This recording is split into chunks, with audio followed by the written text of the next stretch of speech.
Last night we told you about the legal action being taken following that deadly fire at the Alpine Motel apartment. 6 people died, 13 others injured in a fire there last month.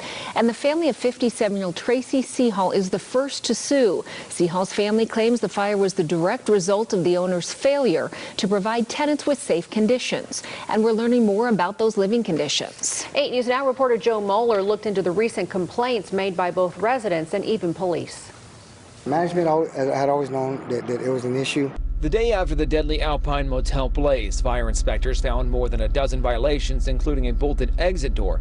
Joe, who doesn't want to show his face, lived there since April. He says he broke his arm trying to escape. He says that door was shut for months. They just closed it permanently and just bolted it shut. And it hasn't been operable, I would say, since the end of the summer. Everybody complained about it. Every person.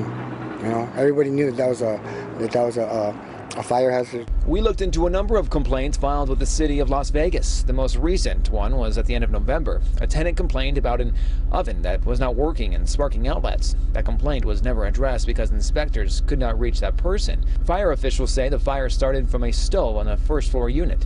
For years, complaints were made by tenants and even Metro Police. Those include bug infestations, a ceiling collapse, electrical problems, and mold, just to name a few. Some issues were addressed. Don Jensen from Nevada Legal Services says if you live anywhere in exchange for money, you're a tenant and you have a right to complain, even if it has a motel name.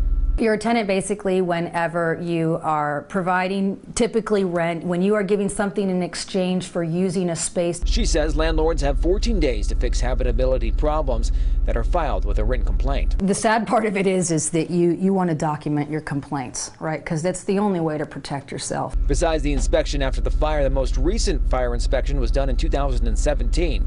I asked fire officials if there's a timeline for inspections. I was told they are complaint driven. Joe says he knows many residents had problems. All that we would ever get was that they would go ahead and pass the message to the owner or to the direct person who was in it. Reporting near downtown Las Vegas, Joe Moeller, 8 News Now.